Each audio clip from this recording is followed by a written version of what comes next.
Okay, Deaf Ears 1 is the new Black Country Communion album, BCC 5. Supergroups have a lot in common typically with supernovas, burning bright and hot before collapsing in on their own massive weight of egos and hectic schedules, fizzling out to be a literal flash in the pan. Black Country Communion have not been immune to these pitfalls and even had an official breakup in 2013. Or perhaps this was the curse brought about by actually titling an album. I see since Afterglow they have gone back to using the numeric method instead. Shockingly, 5 is their fifth album. A feat most uncommon in supergroups, especially for one hailing half in the US and the other in the UK. There must be something positively magical about the chemistry of these four legendary rock stars that keeps pulling them back together like the gravity of an excess to once again put out their signature brand of 70s flavored bluesy rock. 5 offers up 10 brand new tracks, most in the 4 to 6 minute range. Nothing is hurried, from mid-chugs to slow burn pace songs, as the veterans are men that take their time pulling out all the stops.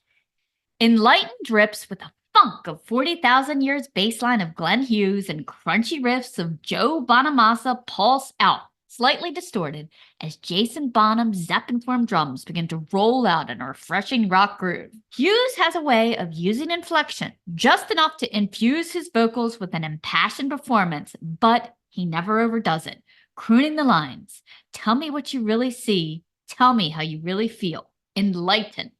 His voice smooths vocals, sometimes turning gruff at the edges, crackling as his uhs oozed with angst. Stay Free is another up-tempo, get out your boogie shoes, blues and form bopper.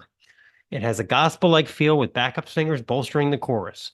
You'll see where the communion part of the moniker comes from, as you'll be raising your hands and saying amen to Staying Free. The keyboard of Derek Sheridan wah-wahs out another infectious melody. Hughes throwing in a yowl here and there, punctuating the stanzas, advising so long to the past on a butterfly's wings. Then there are the slower, nearer ballad-style tracks like Red Sun, with Bonham smacking a dictating beat. Sherinian's furtive synth lines building tension. Bonamassa's guitar restlessly riffing, eventually giving way to a perfectly lamenting solo, mirroring Hughes's wails and lilts over the layers to show-stopping effect. The Open Road features an epic guitar solo by Bonamassa and more BB King-style noodling than a cup of ramen. It builds to a hip, shimmering groove as all layers come together.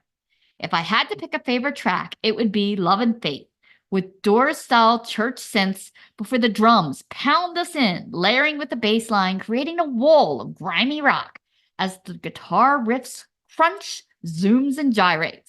Hughes' throaty warble alternating out, smooth and rough, the layers coming together as cool and smooth as soft-served twist cone. The cymbals end it, bringing the curtain down, and no doubt the audience to their feet.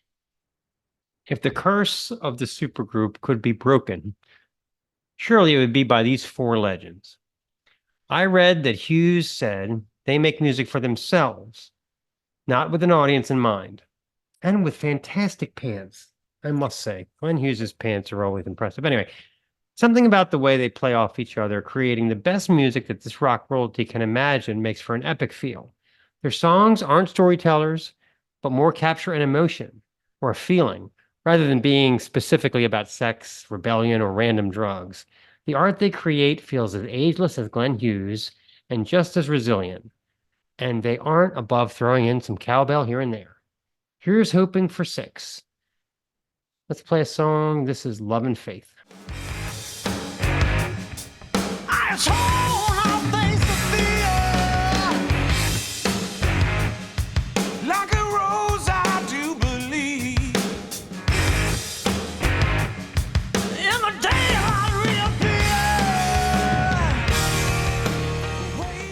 This is the Snaggletooth Rock and Roll Podcast.